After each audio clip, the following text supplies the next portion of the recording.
Buenos días, hoy les vengo a hablar sobre las principales características del sistema inmune. Estas se encuentran, son tres: la capacidad para diferenciar lo propio de lo ajeno, la especificidad de la respuesta y la memoria. Ahora les voy a hablar sobre la capacidad para diferenciar lo propio de lo ajeno. El sistema inmune, pues como ya sabemos, tiene la capacidad para diferenciar lo propio de lo ajeno, y así reaccionando e identificando lo que es extraño para él, que son los antígenos. El sistema inmune también tiene viene consigo para no reaccionar frente a sus propios componentes. Esto para no autodañarse. Sin embargo, a veces pueden ocurrir errores en el sistema inmune que puedan diferenciar lo propio de lo extraño. Así puede ocurrir que el sistema inmune no responda a alguna partícula extraña. Este fenómeno se denomina tolerancia. Por lo contrario, en algunas circunstancias, el sistema inmune puede reaccionar frente a sus propias estructuras. Estas reacciones se denominan autoinmunidad. Bien, ahora les voy a hablar sobre la segunda característica, que es la especificidad. La especificidad del sistema inmune se debe a que tanto los anticuerpos como los linfocitos solo reconocen a un único epítope o determinante antígeno. Esto es con la finalidad de hacer un trabajo específico. Cada célula va a desarrollar una diferente actividad. Unos lo van a reconocer, otros lo van a atacar. Ahora les voy a hablar sobre la tercera característica, que es la memoria. La memoria es una de las características más importantes de la inmunología, ya que esta es la base de los principios de la vacunología, de la vacunación, ya que cuando un antígeno entra en contacto con nuestro cuerpo lo que hace es crear una memoria, reconoce ese antígeno y lo guarda como si fuera una base de datos.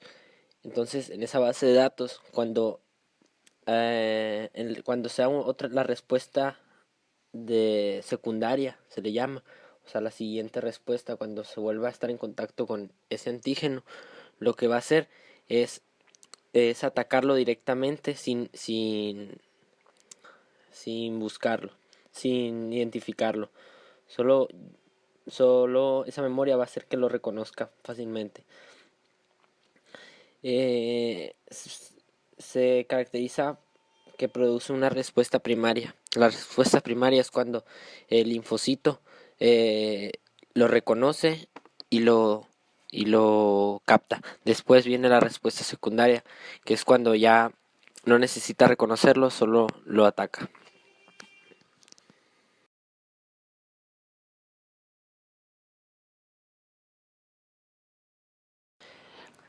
A continuación les vamos a hablar sobre qué es la inmunidad.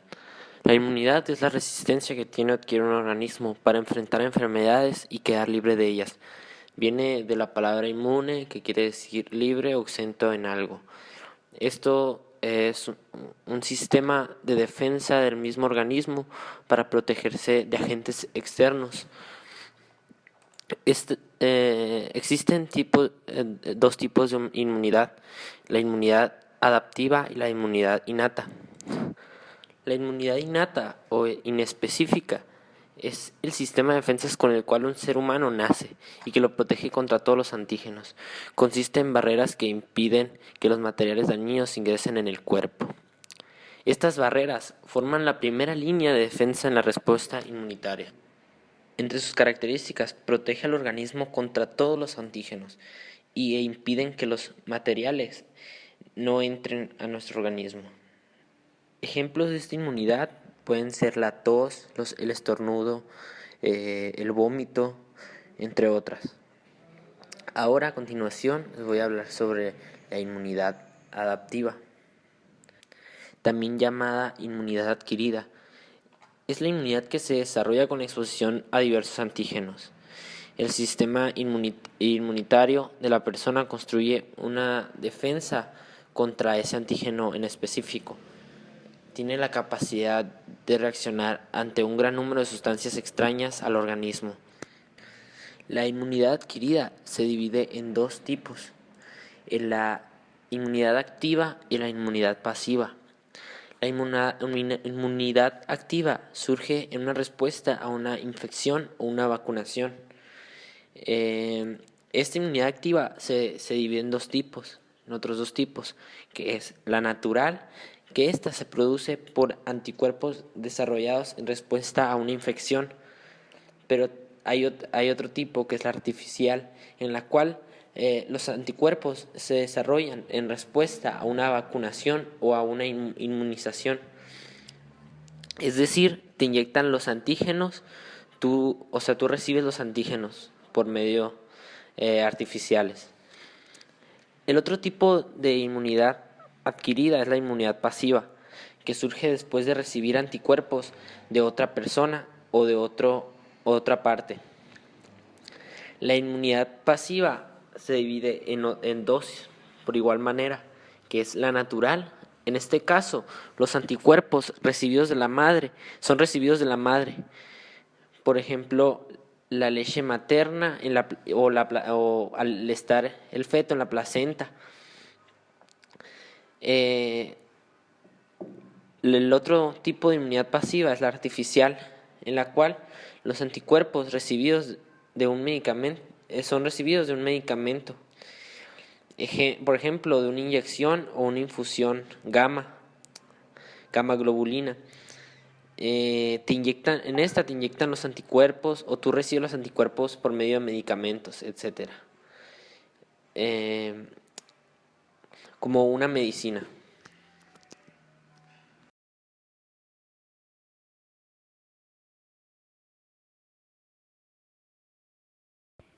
¿Qué es el sistema de complemento? Es un mecanismo de defensa cuya misión principal es eliminar el patógeno o los patógenos que se encuentran en la circulación.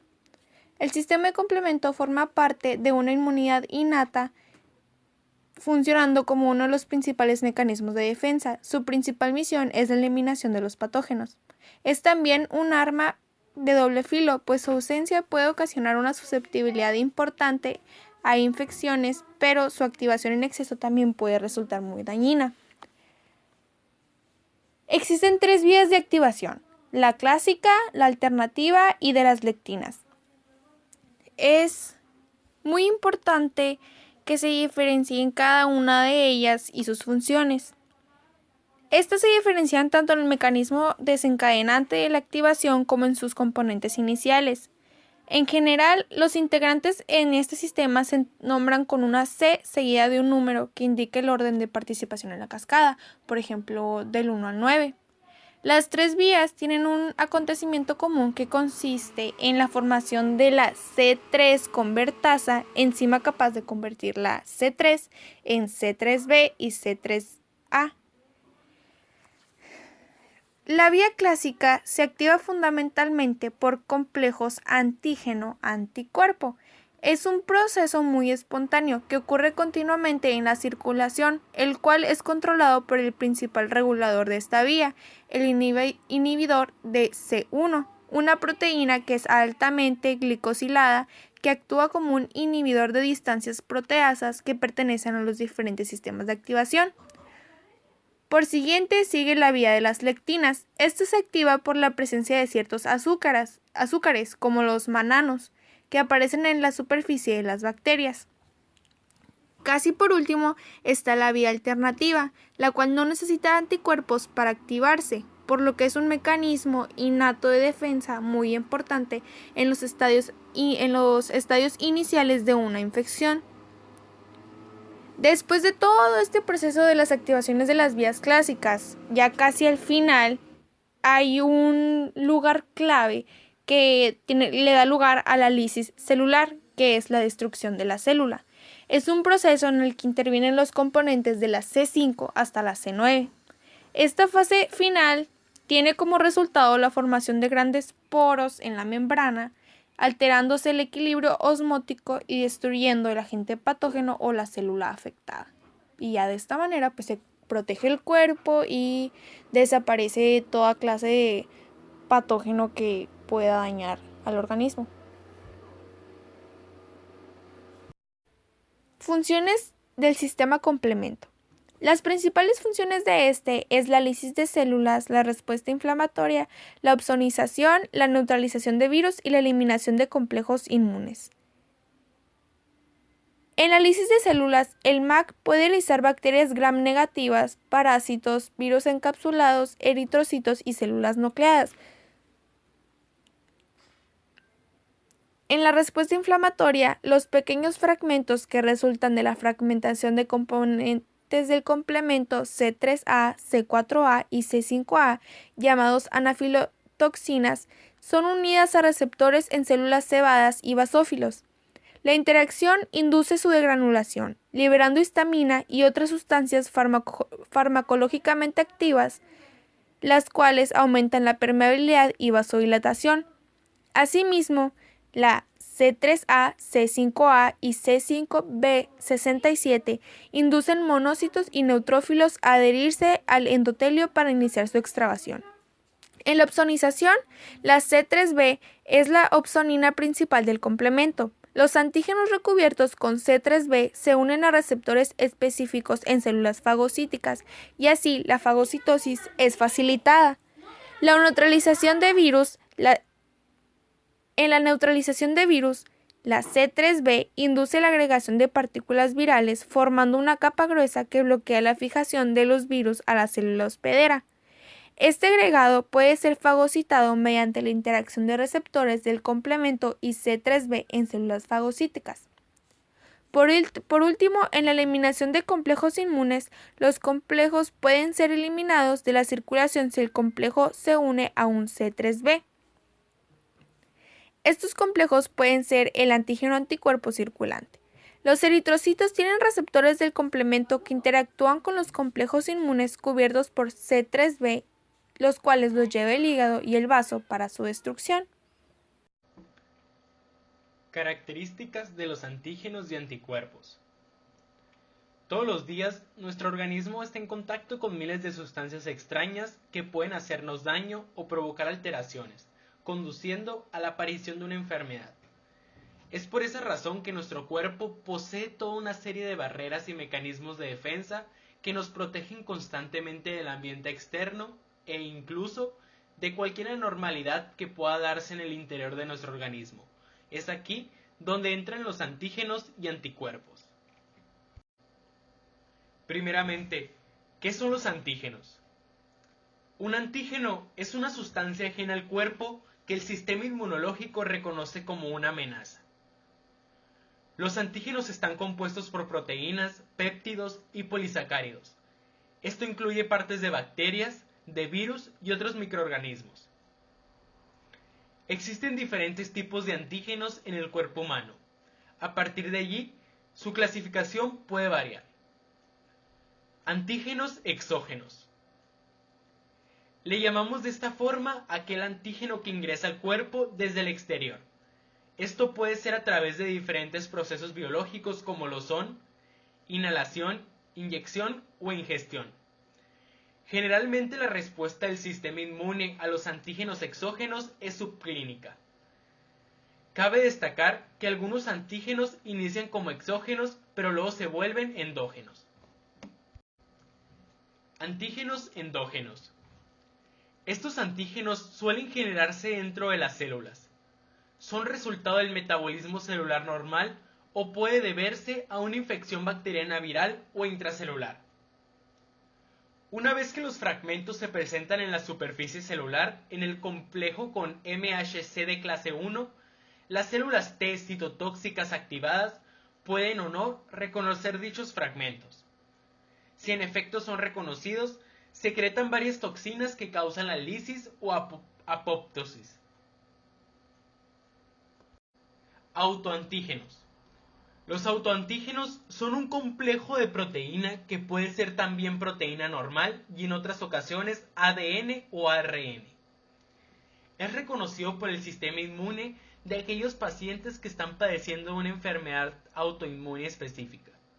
Cuando hay condiciones normales, este tipo de antígenos no deberían ser el objetivo del sistema inmune, pero cuando se trata de enfermedades autoinmunes, las células T asociadas no se eliminan, por el contrario, atacan. Neoantígenos. Son esos que están totalmente ausentes del genoma humano normal. A diferencia de los autoantígenos no mutados, los neoantígenos suelen ser relevantes para el control tumoral. La calidad del conjunto de células T disponibles para estos antígenos no está afectada por la tolerancia de las células T centrales. Dentro de estos podemos encontrar antígenos virales y antígenos tumorales. Características de los antígenos. Como requisito básico, tienen que tener la calidad de extraños al cuerpo humano. Esto no significa que todos los antígenos vienen de afuera. También pueden estar en nuestro cuerpo en forma de antígenos secuestrados. Autoinmunidad. No todos los antígenos provocan respuesta inmune, aun siendo exógenos debido a la cantidad de inóculo que se introduce, que debe ser de proporción considerable para desencadenar una respuesta. La respuesta inmune está bajo control genética. Gracias a esto, el sistema inmune decide cuándo responder y cuándo no, y contra quién va a responder y contra quién no. Características físicas de los antígenos. Dentro de los antígenos encontramos 5 características físicas muy importantes, empezando por el volumen, la complejidad, que esta depende del estado de agregación de la molécula. Número 3, conformación de la molécula, por ejemplo, la conformación en las proteínas. Número 4, la carga eléctrica, que esta puede ser positiva, negativa o neutra. Número 5, la accesibilidad, que se refiere a la accesibilidad del determinante antigénico. Características químicas de los antígenos. Número 1. La naturaleza química de los antígenos son principalmente proteínas. Número 2. Digestibilidad.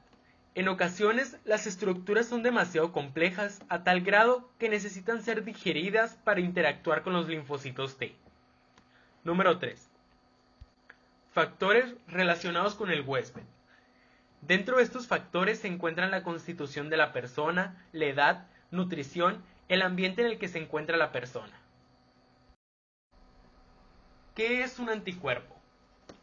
Los anticuerpos son proteínas que encontramos dentro de nuestro cuerpo y son reclutados por el sistema inmune para determinar y para neutralizar objetos no nativos como bacterias y virus.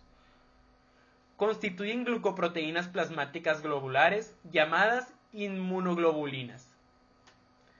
Estas son moléculas formadas por los linfocitos B maduros. La función del anticuerpo consiste en unirse al antígeno y presentarlo a células efectoras del sistema inmune. Características de los anticuerpos. Activan mecanismos efectores que permiten la eliminación del antígeno del organismo. Están constituidos por 4 cadenas polipeptídicas. Las 2 cadenas pesadas están unidas por enlaces disulfuro. Las cadenas livianas pueden ser de 2 tipos, kappa o lambda. A continuación, vamos a presentar los diferentes tipos y qué son las inmunoglobulinas. Lo primero, ¿qué es una inmunoglobulina? Son glucoproteínas que inactivan antígenos y despiertan una respuesta extracelular contra microorganismos invasores. La inmunoglobulina es una proteína plasmática sintetizada por los linfocitos B maduros y las células plasmáticas en respuesta a la estimulación por un antígeno y que actúa como anticuerpo para la defensa específica del organismo. Es importante recalcar que una inmunoglobulina también es conocida como un anticuerpo. Estas pueden encontrarse circulando en sangre, en las secreciones o unidas a la superficie de las membranas de los linfocitos B. Dentro de nuestro cuerpo encontramos 5 diferentes tipos de inmunoglobulinas. tipo G, tipo M, tipo A, tipo E, tipo D. Empezaremos explicando las inmunoglobulinas tipo G. Estas las encontramos principalmente en el suero. Atraviesa la placenta, por lo que podemos encontrarla en el suero del feto. Esta se secreta en la leche, es decir, es una inmunidad pasiva. Además, fija la cascada de complemento, facilita la fagocitosis, participa en la citotoxicidad mediada por células dependientes de anticuerpo y podemos decir que es una respuesta inmune secundaria. Es importante mencionar que son los anticuerpos más abundantes de la sangre. Inmunoglobulinas tipo M. Estos son los primeros anticuerpos que se activan ante la primera exposición a un antígeno. Estos se localizan en el suero sanguíneo, no atraviesan la placenta y es la predominante en la respuesta contra los microorganismos infecciosos. Su estructura está compuesta por 5 monómeros unidos por puentes disulfuro. Debido a su elevado peso molecular, no pueden salir de los vasos sanguíneos. Inmunoglobulinas tipo A. Como característica principal, estos se encuentran en secreciones como la saliva, las lágrimas, la leche y el mucus, que recubre el interior del aparato respiratorio y el intestino. Se secreta en la leche, es decir, es una inmunidad pasiva. Ayuda a los glóbulos blancos eosinófilos a destruir parásitos. No atraviesa la placenta. A continuación, vamos a presentar las inmunoglobulinas tipo E. A estas se les asocia principalmente con las reacciones alérgicas, lo que ocurre cuando el sistema inmunológico reacciona de forma exagerada a los antígenos del medio ambiente, como lo puede ser el polen o el polvillo de los animales. Esta facilita la degranulación de los basófilos y células cebadas para la liberación de heparina.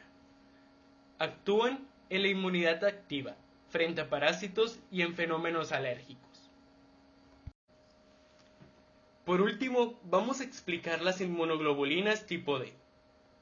Estos son anticuerpos de la superficie de los linfocitos B, sirviendo como los principales receptores de antígenos específicos. Estos tienen una participación en determinados trastornos febriles en niños, así en la respuesta inmune.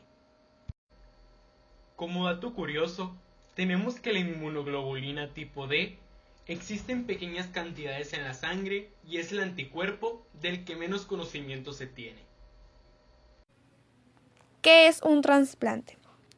Los trasplantes son los procesos de sustitución de un órgano enfermo por un órgano sano procedente habitualmente de un donante cadáver. Existen distintos tipos de trasplantes, como el autotrasplante, los singénicos, los allotrasplante y los xenotrasplante. Los autotrasplantes también son conocidos como autoinjerto o trasplante autólogo, el cual consiste en el proceso en el cual el donante y el receptor son el mismo individuo, como ocurre en el trasplante de la piel. Los singénicos o isotrasplantes son realizados entre individuos genéticamente idénticos, como por ejemplo los gemelos univitelinos. Los allotrasplantes u homotrasplantes son cuando el donante y el receptor son individuos de una misma especie, pero no genéticamente idénticos. Este es el tipo de trasplantes más comunes en células, tejidos y órganos entre humanos. Por último tenemos los xenotrasplantes o xenogénicos. Son los trasplantes en el cual el donante y el receptor son individuos de diferentes especies, como por ejemplo el cerdo y el ser humano. El cerdo puede donarnos distintos de sus órganos, como por ejemplo es el páncreas, los riñones y el estómago. Incluso pueden donarnos válvulas de su corazón, las cuales tienen la misma función en ambos corazones y el mismo buen funcionamiento en ambos. Para terminar, Como lo mencionamos anteriormente, el sistema inmunológico es el encargado de proteger al organismo de agentes externos. En base a esto, se ha desarrollado la implementación de vacunas, del tratamiento de enfermedades y de trasplantes. Es por eso que el estudio del sistema inmune ha provocado un cambio radical en la ciencia y en la tecnología, siendo este un campo muy amplio de estudio. Además, como pudimos observar en la presentación, mencionamos los diferentes tipos de trasplantes, los cuales, al igual que el estudio del sistema inmune, han favorecido la calidad de vida de los seres vivos.